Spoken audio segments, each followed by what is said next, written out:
ஓம் சாந்தி. 1/5/2026 சாக்கார முரளி. இன்று சிவ பகவான் கூறுகிறார், இனிமையான குழந்தைகளே, நீங்கள் ராவணனின் வழிப்படி நடந்து தந்தையை நிந்தனை செய்தீர்கள். எனவே பாரதம் சூழி போன்று ஆகிவிட்டது. இப்போது அவரை கண்டறிந்து கொண்டு நினைவு செய்யுங்கள், செல்வந்தர் ஆகி விடுவீர்கள். கேள்வி: ஏணி படத்தில் எந்த ஒரு அதிசயமான ரகசியம் அடங்கி இருக்கிறது? பதில்: அரைக்கல்பம் பக்தியின் நடனம், பிறகு அரைக்கல்பம் ஞானத்தின் நடனம். பக்தியின் நடனம் நடக்கும்போது ஞானத்தின் நடனம் இருக்காது. ஞானத்தினுடைய நடனம் நடக்கும்போது பக்தியின் நடனம் இருக்காது. அரைக்கல்பம் ராவணனின் பிராப்தி நடக்கிறது. மேலும் அரைக்கல்பம் குழந்தைகளாகிய நீங்கள் பிராப்தியை அனுபவிக்கிறீர்கள். அதாவது அரைக்கல்பம் ராவணனுடைய பிராப்தி, அரைக்கல்பம் நீங்க முயற்சி செய்து தந்தையிடமிருந்து என்ன ஆஸ்தி அடைஞ்சிங்களோ அந்த பிராப்தியின் அனுபவம் செய்கிறீங்க அப்படின்றார். இந்த ஆழமான ரகசியம் ஏணிப்படியின் படத்தில் அடங்கி இருக்கிறது. முரளியின் பாடல்: ஓம் நம சிவாய. ஓம் சாந்தி. தந்தை அமர்ந்து புரிய வைக்கிறார். பக்தி மார்க்கத்தில் நிறைய பக்தியின் நடனம் ஆடினீர்கள், ஞானத்தின் நடனம் ஆடவில்லை. பக்தியின் நடனம் எப்போது இருக்கிறதோ அப்போது ஞானத்தினுடையது இருக்காது. நான் ஒவ்வொரு கல்பமும் வந்து குழந்தைகளாகிய நீங்கள் என்னை மிகவும் நிந்தனை செய்து விட்டீர்கள் என்று கூறுகிறேன். எப்பொழுதெல்லாம் பாரதத்தில் இந்த ஆதிசனாதன தேவி தேவதா தர்மத்திற்கு மிகுந்த நிந்தனை ஏற்படுகிறதோ அப்போது நான் வருகிறேன். நான் வந்து விகாரி நரகவாசி பாரதத்தை ஒவ்வொரு கல்பமும் சொர்க்கவாசியாக மாற்றுகிறேன். நீங்கள் அசுர வழிப்படி என்னை நிந்தனை செய்த காரணத்தினால் எவ்வளவு ஏழைகளாகி விட்டீர்கள். ராமராஜ்யம் இருந்தது, இப்போது இருப்பது ராவண ராஜ்யம். இதற்கு தோல்வி மற்றும் வெற்றி, பகல் மற்றும் இரவு என்று சொல்லப்படுகிறது. நான் வந்து ஆஸ்தி கொடுக்கிறேன், பிறகு ராவணன் வந்து உங்களுக்கு சாபம் கொடுக்கிறான். மனிதர்களுக்கு தந்தை எப்போது வருகிறார் என்பது தெரியாது. சத்யுகம் திரேதாவில் நீங்கள் மிகவும் குஷியாக பலனை அனுபவிக்கிறீர்கள் என்பதும் மனிதர்களுக்கு தெரியாது. பிறகு துவாபர யுகத்திலிருந்து ராவணனுடைய சாபத்தை அடைந்து முற்றிலும் முடிந்து போகிறீர்கள். எல்லாமே காலி ஆயிடுறது, டிஸ்சார்ஜ் ஆயிடுறது. தூய்மையாகட்டும், குணங்களாகட்டும், சக்திகளாகட்டும், பண்புகளாகட்டும் எல்லாமே போயிடுது. கம்ப்ளீட்டாக முடிஞ்சு போயிடுவீங்கன்றார். யாருக்கு வேண்டுமானாலும் புரிய வைப்பது மிகவும் எளிது. என்னை நினையுங்கள் என்று தந்தை கூறுகிறார். நான் உங்களுடைய எல்லையற்ற தந்தை, சிருஷ்டியை படைக்கக்கூடியவன். என்னை நினைப்பதினால் உங்களுக்கு எல்லையற்ற ஆஸ்தி கிடைக்கிறது. நினைவினால்தான் துரு நீங்குகிறது. பாரதவாசிகளாகிய நீங்கள் சத்யுகத்தில் சதோ பிரதானமாக இருந்தீர்கள். இப்போது கலியுகத்தில் தமோ பிரதானமாகிவிட்டீர்கள் என்பதை மட்டும் புரிய வையுங்கள். ஆத்மாவில் துரு பிடித்துவிட்டது. தூய்மை ஆகாமல் யாரும் அங்கே போக முடியாது. உடை புதியதாக இருக்கிறது என்றால் சதோ பிரதானம் என்பார்கள். பிறகு பழையதாக தமோ பிரதானமாக ஆகிவிடுகிறது. இப்பொழுது அனைவருடைய ஆடையும் கிழிந்து போகின்ற நிலையில் இருக்கிறது. அனைத்தும் இற்றுப்போன நிலையை அடைந்திருக்கிறது. உலகத்திற்கே அதிபதியாக இருந்தவர்கள் முற்றிலும் ஏழைகளாக ஆகியிருக்கிறார்கள். அவர்கள்தான் செல்வந்தர்களாக ஆக வேண்டும். இந்த விஷயங்கள் மனிதர்களுக்கு தெரியாது. நாம் தந்தையின் ஞானத்தினால் தேவதையாகிறோம் என்பது உங்களுடைய புத்தியில் பதிந்திருக்கிறது. உலகத்தின் மீது வைராகியம் இருக்கிறது.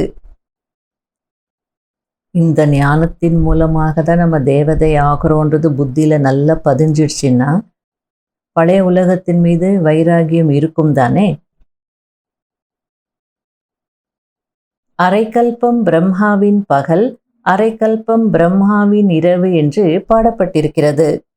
இப்பொழுது நீங்கள் பகலுக்கு செல்கிறீர்கள். பக்தியில் நிறைய துக்கம் இருக்கிறது. பகவானை சந்திப்பதற்காக எவ்வளவு கஷ்டப்பட்டு கொண்டிருக்கிறார்கள். சில குழந்தைகள், பாபா, நீங்கள் எங்களை சொர்க்கத்திற்கு அதிபதியாக்கி கொண்டிருக்கிறீர்கள், இருந்தாலும் மறந்து போகிறோம் என்று சொல்கிறார்கள். அதற்கு பாபா, நினைக்கவில்லை என்றால் உள்ளுக்குள் இருக்கும் துரு எப்படி நீங்கும் என்று கூறுகிறார். முக்கியமான விஷயம் நினைவினுடையதாகும். நீங்கள் முயற்சி செய்து சம்பூர்ண குணவான் ஆகிறீர்கள். அதாவது சம்பூர்ண நிர்விகாரி, முழுமையாக விகாரமற்றவர்களாக ஆகிறீர்கள். குடும்ப விவகாரத்தில் இருந்தாலும் நீங்கள் தந்தையை நினைவு செய்யுங்கள். கர்மம் செய்துதான் ஆக வேண்டும், ஆனால் புத்தியின் தொடர்பு தந்தையுடன் இணைந்திருக்கட்டும். எந்த வேலை வேண்டுமானாலும் செய்யுங்கள், தச்சு வேலை வேண்டுமானாலும் செய்யுங்கள், அல்லது ராஜ்யத்தை ஆளும் வேலை வேண்டுமானாலும் செய்யுங்கள். ஆனால் புத்தியின் தொடர்பை பாபாவுடன் ஈடுபடுத்துங்கள். அப்போது ஆஸ்தி கிடைக்கும். தந்தை எதிரில் அமர்ந்து குழந்தைகளுக்கு எவ்வளவு நன்றாக புரிய வைக்கிறார். ஹே ஆத்மாக்களே என்கிறார். ஏனென்றால் ஆத்மாதான் ஞானத்தை எடுக்கிறது, ஆத்மாவில்தான் தாரணை ஆகிறது. இச்சமயம் நீங்கள் ஈஸ்வரிய சம்பிரதாயத்தினர். உங்களுக்கு தந்தை வந்து கற்பித்துக் கொண்டிருக்கிறார். பிறகு அதனுடைய பலனை அனுபவிப்பீர்கள். அதாவது ஏன் ஈஸ்வரிய சம்பிரதாயத்தினர்களாக இருக்கிறோம்? ஈஸ்வரிய சம்பிரதாயத்தினருக்கு தான் பாபா அமர்ந்து கற்பிக்கிறார். பிறகு அதனுடைய பலனை நாம தான் அனுபவிப்போம். மாதேஸ்வரி அவர்களின் விலை மதிப்பிட முடியாத மகா வாக்கியங்கள். தலைப்பு: ஏறும் கலை மற்றும் இறங்கும் கலையின் முக்கியமான வேர் என்ன? நிறைய மனிதர்கள் இந்தளவு முயற்சி செய்து ஜீவன் முக்தியின் பதவியை அடைகிறோம் என்றால் பிறகு அங்கு என்ன காரணத்தினால் நாம் கீழே இறங்குகிறோம் என்ற கேள்வியை கேட்கிறார்கள். அதாவது ஏணி படத்தை எக்ஸ்பிளைன் பண்ணும்போது புரிய வைப்போம் இல்லையா? இவ்வளோ உயர்ந்த நிலையில் இருப்பாங்க, அதே தேவதைகள் மறுபிறவை எடுத்து இவ்வளோ கீழான நிலைக்கு வருவாங்க. அப்புறம் சங்கம யுகத்தில் முயற்சி செய்து மறுபடியும் வீட்டுக்கு போகணும், அதுக்கப்புறம் சத்தியுகத்துக்கு வரணும்னு சொல்லும்போது சத்தியுகத்தில் எந்த விதமான விகாரமும் இருக்காது, உண்மையாக இருப்பாங்க, ஆத்மா அபிமானியாக இருப்பாங்கன்னு எல்லாம் சொல்லும்போது கண்டிப்பாக கேள்வி கேட்பாங்க. இவ்வளோ முயற்சி செய்து சங்கம யுகத்தில் அந்த ஏறும் கலைக்கு போய் அங்கே இருக்கிறோம் அப்படின்னா அங்கே என்ன அப்படி பாவம் செய்கிறோம்? ஏன் கீழே இறங்கணும்? அங்கே விகாரங்கள் இல்லைன்றீங்க, தேகாபிமானம் இல்லைன்றீங்க, ஆத்ம உணர்வில் இருப்பாங்க அப்படின்றீங்க, பண்புகள் நிறைந்தவர்களாக இருப்பாங்க அப்படின்னு சொல்கிறீங்க. அப்போ என்ன காரணம் கீழே இறங்குறதுக்கு அப்படின்னு கேட்பாங்க. அப்போ நாம் அவங்களுக்கு என்ன சொல்வோம்? இது வெற்றி மற்றும் தோல்வியின் விளையாட்டு என்று நாம் சொல்கிறோம். இருந்தாலும் இதில் ஏறும் கலை மற்றும் இறங்கும் கலை ஏற்படுவதற்கான ஏதாவது காரணம் கண்டிப்பாக இருக்கிறது. அந்த காரணத்தின் ஆதாரத்தினால்தான் இந்த விளையாட்டு நடக்கிறது. எப்படி முயற்சியின் மூலம் நாம் ஏறுகிறோமோ அதேபோல் இறங்குவதற்கும் கூட ஏதாவது காரணம் அவசியம் இருக்கும். இப்பொழுது காரணம் ஒன்றும் பெரியதில்லை, சின்ன தவறுதான். எப்படி பரமாத்மா என்னை நினைவு செய்தீர்கள் என்றால் நான் உங்களுக்கு முக்தி, ஜீவன் முக்தி என்ற பதவியை கொடுக்கிறேன் என்று கூறுகிறார். அதுபோல் தேக அபிமானத்தின் காரணத்தினால் பரமாத்மாவை மறப்பதினால் கீழே இறங்கி விடுகிறோம். எவ்வளோ அழகா மம்மா புரிய வச்சிட்டு இருக்காங்க. அதாவது காரணம் ஒரு சின்ன காரணம்தான், ரொம்ப பெரிய தவறுன்னுலாம் சொல்ல முடியாது, ஒரு சின்ன தவறு தான். ஏறும் கலையிலிருந்து இறங்கிட்டுரும். அதுக்கு ஒரு எவ்வளோ அழகான ஒரு உதாரணத்தை கொடுத்துட்ருக்காங்க. இப்போது பரமாத்மா சங்கம யுகத்தில் என்ன சொல்கிறார்? என்னை நீங்கள் நினைத்தீர்கள் என்றால் உங்களுக்கு முக்தி, ஜீவன் முக்தியின் பதவி கிடைக்குது இல்லையா? அப்போ என்னை மறந்தீங்கன்னா அதுக்கு ஆப்போசிட்டான விஷயங்கள் கிடைக்கிது, அவ்வளோதான். அதுலேயும் என்ன சொல்கிறார் பாபா? தன்னை ஆத்மா என்று உணர்ந்து என்னை நினைவு செய்தால் உங்களுக்கு முக்தி, ஜீவன் முக்தி. அப்போது துவாபர யுகத்தில் தேகாபிமானத்தில் வந்துட்டோம், பாபாவை மறந்துட்டோம், ஒரு சின்ன தவறு தான் அப்படின்றாங்க. அதனால் அதனுடைய விளைவுகள் பாருங்கள், இறங்கும் கலையில் வர வேண்டி இருக்குது. அப்போ இறங்குறதுக்கான காரணத்தை எவ்வளோ நல்லா புரிய வச்சிட்ருக்காங்க. பரமாத்மாவை மறப்பதினால்தான் கீழே இறங்கி விடுகிறோம்.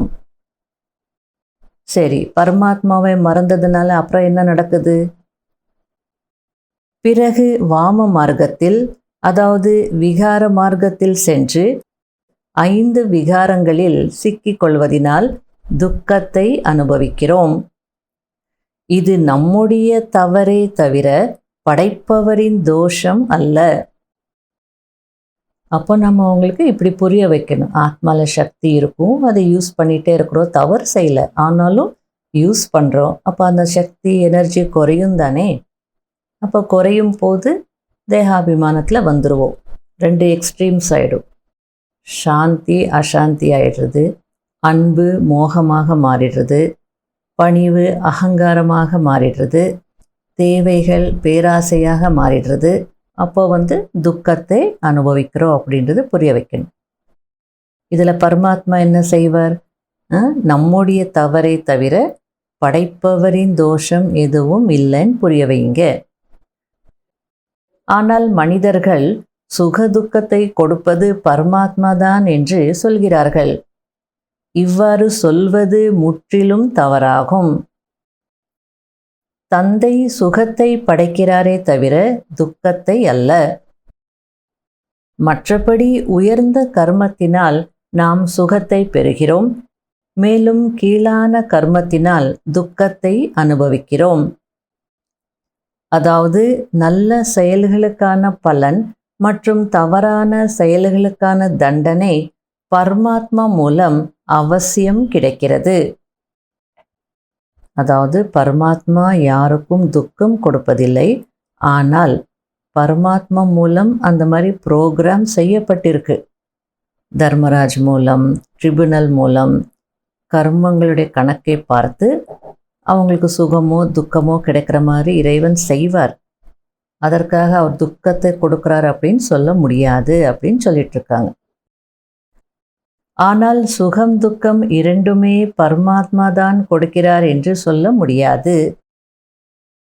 பரமாத்மா ஏறும் கலையில் நம்மோடு இருக்கிறார், மற்றபடி இறங்கும் கலையில் மாயா இருக்கிறது. பொதுவாக சுகத்திற்காக தான் மற்றவர்களின் துணை மற்றும் உதவியை பெறுகிறார்கள்.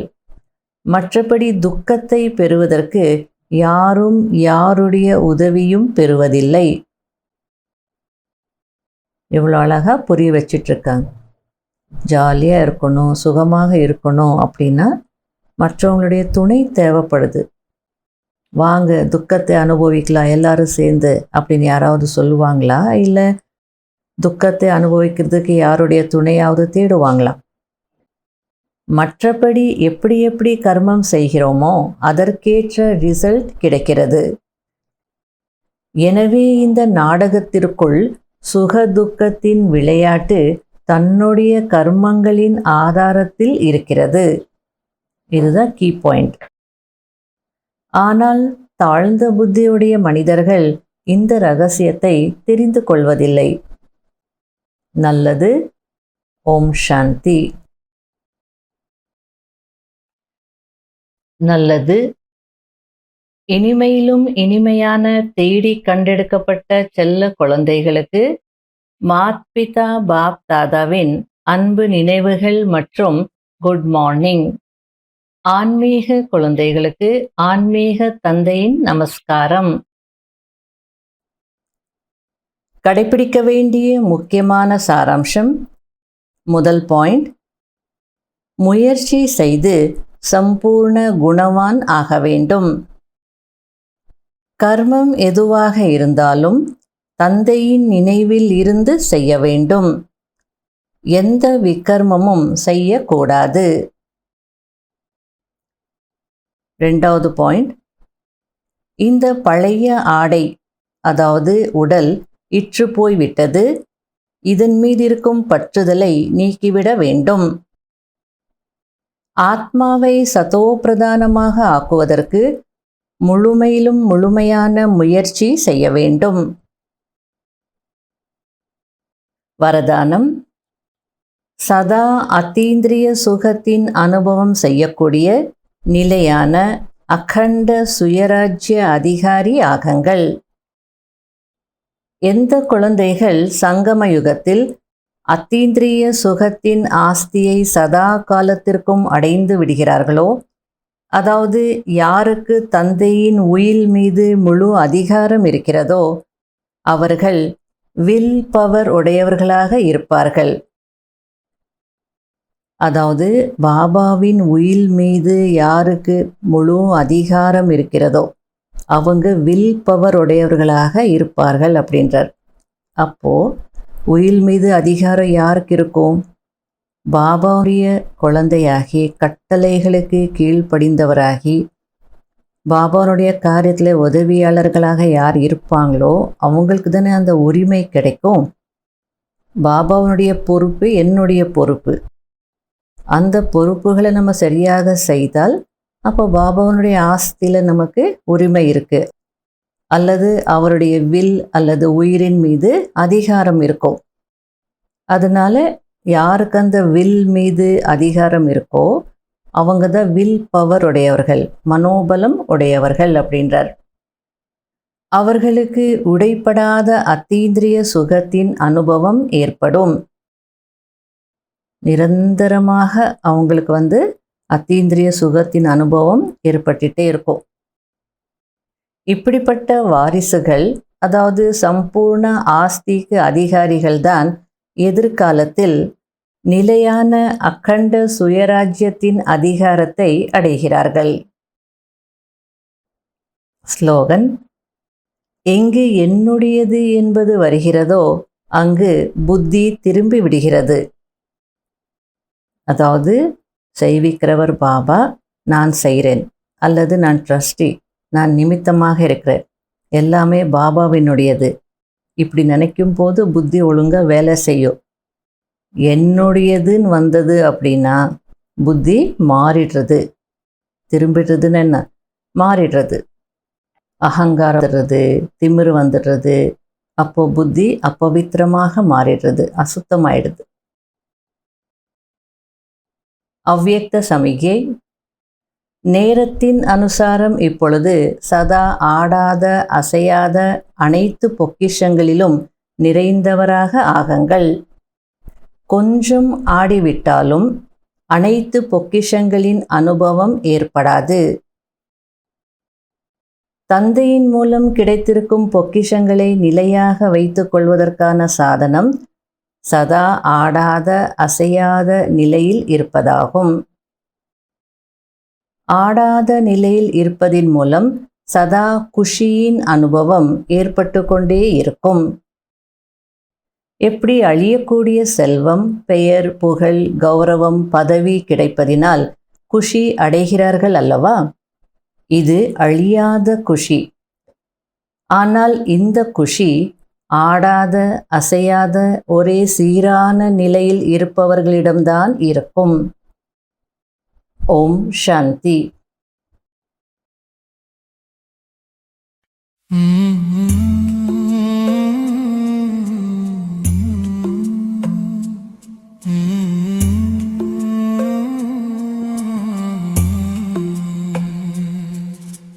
அன்பான பாபா, அழகான பாபா, ஆகாயம் உன்னோடுதான், அணைக்கின்றேன் என்னோடுதான்.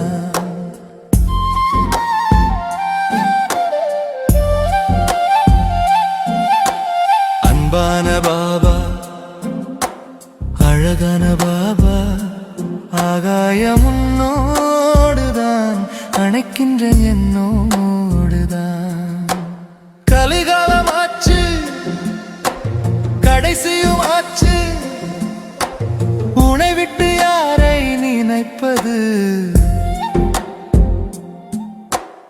அன்பான பாபா, அழகான பாபா, ஆகாயம் உன்னோடுதான், அணைக்கின்றேன் என்னோடுதான்.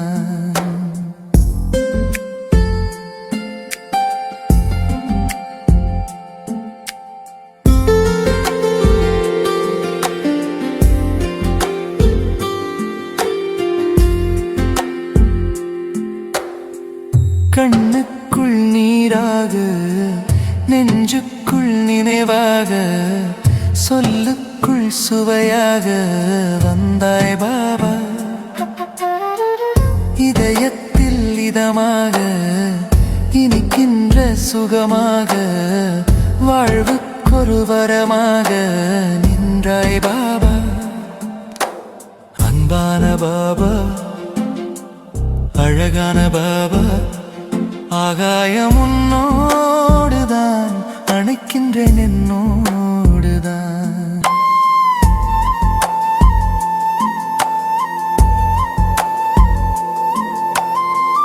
எண்ணம் எல்லாம் நீதான் பாபா, எந்தன் காதல் நீதான் பாபா.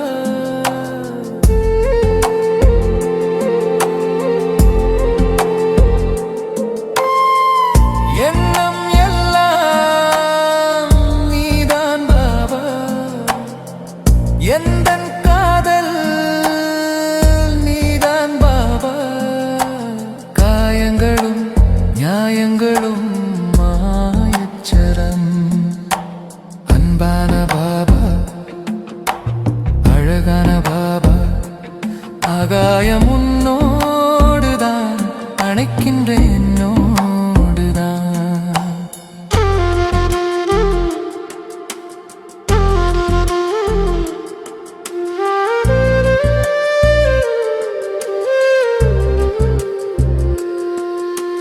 யாரோடும் ஏனோ வீணான பேச்சு, அன்போடுதானே சிவனே என்றாச்சு.